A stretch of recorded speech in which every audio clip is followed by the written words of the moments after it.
Hello everyone, welcome to crispy info.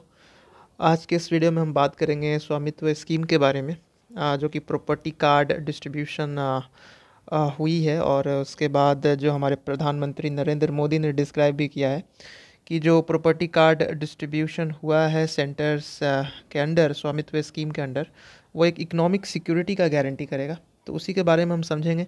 हम स्वामित्व scheme के बारे में समझेंगे और जो भी इसके जो ऑब्जेक्टिव्स हैं, जो एम हैं, और जो भी पीएम मोदी का जो स्पीच था उसका की हाइलाइट्स, उसके बारे में हम समझेंगे।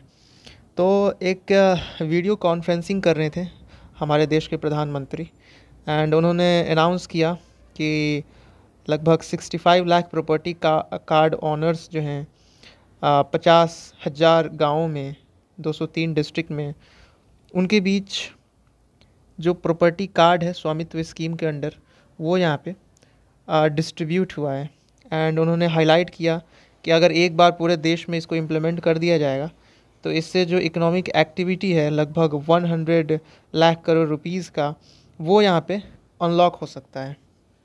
तो इसी आर्टिकल को हम पूरे अच्छे से डिस्कस करेंगे। स्टार्ट करेंगे स्वामित्व स्कीम के बारे में। तो सबसे पहले स्वामित्व स्कीम, जिसका जो फुल फॉर्म है वो है survey of villages abadi and mapping with improvised technology in village areas. So basically survey होगा, जो भी गांव है, आबादी है, जो भी ज़मीन है, उसका मैपिंग होगा, टेक्नोलॉजी का यूज़ किया जाएगा। तो ये जो एक सेंट्रल सेक्टर स्कीम है ऑफ द मिनिस्ट्री ऑफ पंचायती राज, और मिनिस्ट्री ऑफ पंचायती राज के साथ मिलके जो स्टेट पंचायती राज डिपार्टमेंट्स हैं वो भी यहाँ पे शामिल होंगे, जो स्टेट रेवेन्यू डिपार्टमेंट्स हैं, और सर्वे ऑफ इंडिया, क्योंकि मैपिंग भी यहाँ पे करना है। तो ये कोलैबोरेटिव एफर्ट है of the various ministries including the Panchayati Raj, state Panchayati Raj departments, state revenue departments and survey of India. और एक नेशन वाइड इसको लॉन्च किया गया था। हमारा जो नेशनल पंचायती राज डे है 24 अप्रैल 2021 को, क्योंकि इसी दिन सबसे पहले जो पंचायत है वो यहाँ पे लॉन्च किया गया था इंडिया में। सबसे पहला पंचायत नागौर, राजस्थान में।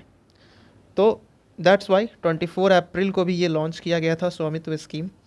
इसका जो एम है, ये जो मकसद है, वो हम देख लेते हैं कि क्या इससे बेनिफिट होगा। तो एक रिफॉर्मेटिव स्टेप है, बहुत ही रिफॉर्मेशन होगा इससे। और रिफॉर्मेशन किस चीज़ के लिए होगा?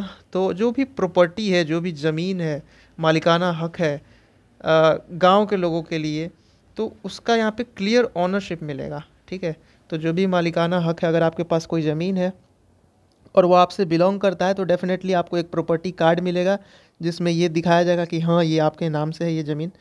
तो इसमें किया क्या जाना है, ये कैसे करेगा? तो सबसे पहले जो लैंड पार्सल्स है उसका मैपिंग किया जाएगा, ड्रोन टेक्नोलॉजी का यूज़ किया जाएगा, और एक रिकॉर्ड ऑफ राइट्स जो है ना, आपका जो अधिकार है उसको रिकॉर्ड में यहाँ पे दर्ज किया जाएगा, और बताया जाएगा कि इस हाउस होल्ड का ऑनर आप हैं।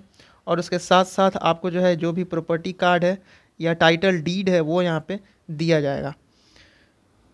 ऑल राइट, नाउ इसके ऑब्जेक्टिव्स को हम देख लेते हैं। What are the objectives? इससे क्या हासिल हो सकेगा? सपोज़ ये तो हमने कर दिया, हमने किस किस तरह से किया और किस चीज़ के लिए किया, ये तो पता चल गया, लेकिन इसका ऑब्जेक्टिव्स क्या है? इससे क्या हम हासिल कर लेंगे? तो इससे तो एक एक्यूरेट जो है लैंड रिकॉर्ड्स, वो हम पहले क्रिएट कर सकते हैं, बना सकते हैं। और उसमें जो रूरल प्लानिंग होता है, जो गांव में किस तरह का यहाँ पे विकास करना है, प्लानिंग करना है, तो उसके लिए डेफिनेटली ये बहुत ही इम्पॉर्टेंट होगा। और गांव में अक्सर हमने देखा कि बहुत सारे जो प्रॉपर्टी रिलेटेड डिस्प्यूट्स होते हैं, जो भी ज़मीन से विवाद होते हैं, तो उसके केसेस भी काफ़ी ज़्यादा यहाँ पे कोर्ट्स में आते हैं। तो डेफिनेटली वो सब भी यहाँ पे कम हो सकता है। So it will reduce the property related disputes. Second objective इसका है कि एक फाइनेंशियल स्टेबिलिटी जो है वो सिटीजन्स को मिल जाएगा, खासकर जो रूरल इंडिया है वहाँ पे। और ये कैसे मिलेगा? तो वो अपने प्रॉपर्टी का यूज़ कर सकते हैं लोन्स लेने के लिए, या कोई भी जो फाइनेंशियल बेनिफिट्स हैं, तो एज अ कोलेट्रल वो इसका यूज़ कर सकते हैं। बिकॉज डेफिनेटली अगर आपके पास ज़मीन है और आपको मालिकाना हक मिल गया, तो आप उसका यूज़ कर सकते हैं लोन लेने के लिए। सपोज़ आप किसान हैं, then you have to buy a lot of like कृषि रिलेटेड इक्विपमेंट्स, तो आप इसका यूज़ कर सकते हैं as a loan enabling property. ठीक है, और जो थर्ड ऑब्जेक्टिव है, तो जितने भी प्रॉपर्टी टैक्स हैं, ठीक है, तो सपोज़ जो हम बात करते हैं कि हमारा जो रेवेन्यू है, जो टैक्स कलेक्शन है, वो किस तरह से इंक्रीज़ किया जाना है, तो उसमें एक इम्पॉर्टेंट कंपोनेंट आ जाता है कि भाई जो लैंड रेवेन्यू है, खासकर जो रूरल इंडिया में इस तरह से जो पंचायत्स हैं, वो ज़मीन पे या घर पे टैक्स कलेक्ट करके एक बेटर इंफ्रास्ट्रक्चर क्रिएट कर सकते हैं। तो एक प्रॉपर्टी टैक्स का नया आयाम खुल सकता है, जिसमें क्या होगा कि डायरेक्टली जो है वो स्टेट एग्जीक्यूटिव के पास, स्टेट का जो खजाना है उसके पास ये पैसा एज ए टैक्स चला जाएगा। तो डेफिनेटली वो पैसा का यूज़ जो है इंफ्रास्ट्रक्चर डेवलपमेंट, गांव के ही इंफ्रास्ट्रक्चर डेवलपमेंट में किया जा सकेगा प्रॉपर तरीके से, क्योंकि अभी भी when we talk about tax collection in the rural areas, वो अभी काफ़ी कम है। तो definitely it will give a boost towards the revenue generation from the rural areas. Next देखेंगे, एक सर्वे इंफ्रास्ट्रक्चर क्रिएट हो जाएगा, क्योंकि आपके पास रिकॉर्ड होगा तो एक सर्वे इंफ्रास्ट्रक्चर क्रिएट हो जाएगा। और जीआईएस मैप्स जो है उसको डिपार्टमेंट यूज़ कर सकती है, उस अपॉर्चुनिटी को लेवरेज कर सकती है अपने हिसाब से, ताकि ओवरऑल जो है गांव का डेवलपमेंट हो, इंफ्रास्ट्रक्चर डेवलपमेंट हो, क्योंकि आपके पास एक रिकॉर्ड है, आपके पास डेटा है, and then you can use this data for the various developmental projects, right. तो डेफिनेटली एक बेटर क्वालिटी ग्राम पंचायत हम बना सकते हैं, ग्राम पंचायत डेवलपमेंट प्लान। और इस तरह का जो जीआईएस मैप्स है उसको यूज़ करके जो भी एक प्लानिंग है गांव के लिए, वो हम कर सकते हैं। नाउ नेक्स्ट हम देखेंगे कि what are the broad areas of impact, ठीक है। तो ब्रॉडर एरियाज़ में एक इंक्लूसिव सोसाइटी का क्रिएशन हो सकता है, क्योंकि अगर हम प्रॉपर्टी राइट्स और improvement in the socio economic standards को लिंक करें, तो ये बहुत ही एक इम्पॉर्टेंट लिंक है, ठीक है। प्रॉपर्टी राइट्स और गांव के लोगों का जो socio economic standard of living है, तो उसका एक डायरेक्ट लिंक है। बिकॉज अगर आप प्रॉपर्टी का यूज़ करेंगे फॉर टैक्स कलेक्शन, विवाद सुलझाने में, देन डेफिनेटली लोग जो है बहुत ज़्यादा समय बचा पाएंगे और सही तरीके से बहुत ही सस्टेनेबल वे में एक डेवलपमेंट हो पाएगा गाँव का। तो ये जो स्वामित्व स्कीम है इस लिंक को यहाँ पे क्रिएट करता है, ठीक है। प्रॉपर्टी राइट्स और socio economic standard of vulnerable populations in villages. Second broad impact इसका ये है लैंड गवर्नेंस में, ठीक है। लैंड गवर्नेंस में इसका सेकेंड जो है वो ब्रॉड इम्पैक्ट है, क्योंकि जो अभी हमारा जो आबादी है वो यहाँ पे क्लियरली डिमार्केशन नहीं है कि ये एरिया किसका है, ये एरिया किसका है, ठीक है। तो कई बार इसके वजह से कॉन्फ्लिक्ट होते हैं एंड बहुत ज़्यादा केसेस भी जाते हैं। बिकॉज़ अगर आप सिविल कोर्ट में जाएं तो वहाँ पे सबसे ज़्यादा केसेस यही सब आते हैं, ज़मीनी विवाद से रिलेटेड। तो इस तरह का जो रूट कॉज है डिस्प्यूट का लोकल लेवल पे, तो वो यहाँ पे एड्रेस कर सकेगा यह स्वामित्व स्कीम डेफिनेटली, और इसका एम भी ये है। थर्ड इम्पॉर्टेंट ब्रॉडर इम्पैक्ट इसका सस्टेनेबल हैबिटाट क्रिएशन करने में है, क्योंकि अगर आप हाई रेजोल्यूशन डिजिटल मैप्स बनाते हैं और अब अगर आप जो भी इंफ्रास्ट्रक्चर क्रिएशन करेंगे तो डेफिनेटली वो उससे काफ़ी मदद मिलेगी, क्योंकि प्लानिंग करोगे with the help of these data, then definitely it will help you to think more think in a better way for the betterment of the ग्रामीण population। तो ये इम्पॉर्टेंट एक इसका पिलर है, इम्प्लीकेशन है, सस्टेनेबल हैबिटेट क्रिएशन हो सकता है। नेक्स्ट हम देखेंगे इकोनॉमिक ग्रोथ। डेफिनेटली अगर आप इस तरह का टैक्स कलेक्शन करोगे, सस्टेनेबल हैबिटेट प्रोवाइड करोगे, लैंड गवर्नेंस अगर होगा, तो इसका जो आउटकम है वो है कि पीपल जो हैं वो मोनेटाइज कर सकते हैं अपने प्रॉपर्टी को एज ए कोलेट्रल, जैसे कि मैंने बताया, वो लोन ले सकते हैं। They can use these property to take loan, ताकि वो व्यापार कर सकें। एमएसएमई में भी जा सकते हैं, कृषि में भी बेटर जो है इरिगेशन टेक्निक्स यूज़ कर सकते हैं, या फिर जो भी पैसा लगता है तो डेफिनेटली वो मोनेटाइज कर सकते हैं अपने प्रॉपर्टी को। फर्दर मोर एक बूस्ट है इंडिया का इकोनॉमिक ग्रोथ के लिए, क्योंकि अगर आप प्रॉपर्टी टैक्स को स्ट्रीमलाइन करोगे तो ओवरऑल इकोनॉमिक ग्रोथ पे इसका अच्छा खासा असर पड़ेगा, एंड गाँव का विकास ही सही माने में जो है विकास, देश के विकास के लिए इम्पॉर्टेंट है।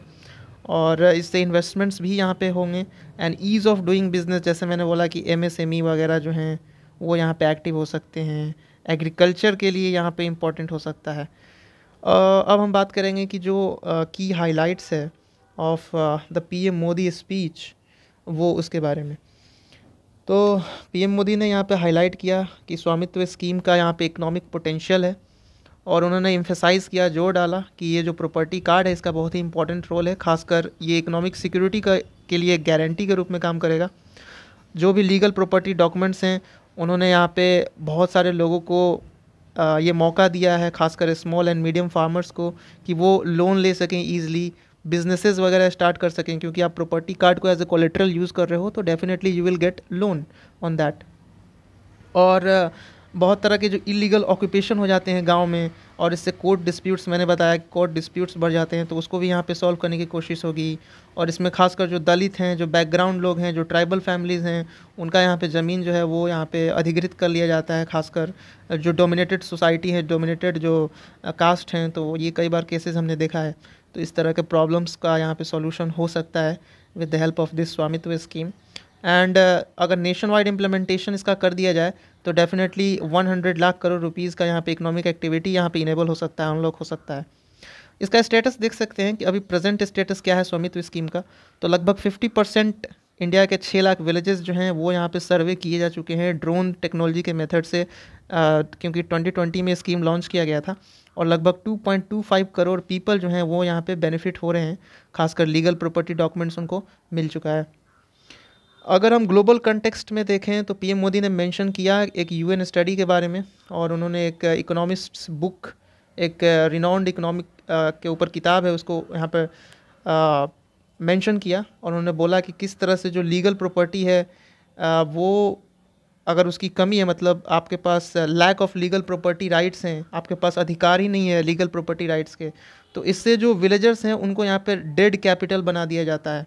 ठीक है, क्योंकि अगर आपके पास राइट ही नहीं है तो डेफिनेटली आपको बोला जाएगा कि आपके पास तो कोई ज़मीन ही नहीं है, definitely you are getting out of this economic potential. तो आपका जो इकोनॉमिक पोटेंशियल है वही यहाँ पे रोक दिया जाता है। तो आप सोच सकते हो कि ये जो स्कीम है इससे इकोनॉमिक पोटेंशियल जो है वो कितना बढ़ जाएगा। और लैंड डिजिटाइजेशन और ड्रोन सर्वे में भी एडवांसमेंट होगी इससे। 23 crore Bhu Aadhaar UL pin, unique land parcel identification number, वो यहाँ पे इशू किया जा चुका है।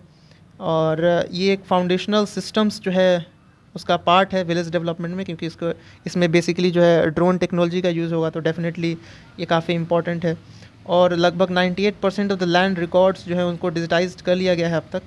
और बहुत सारे जो लैंड मैप्स हैं वो डिजिटली अवेलेबल हैं, आप जा सकते हैं और इसको डिजिटली एक्सेस कर सकते हैं। ड्रोन सर्वे जो है वो यहाँ पे कंप्लीट हो चुका है लगभग 3.17 लाख विलेजेस में। एंड खासकर जो पुडुचेरी वाला एरिया है, त्रिपुरा, गोवा, हरियाणा, ये सब में काफ़ी सिग्निफिकेंट प्रोग्रेस जो है वो यहाँ पे देखा जा सकता है।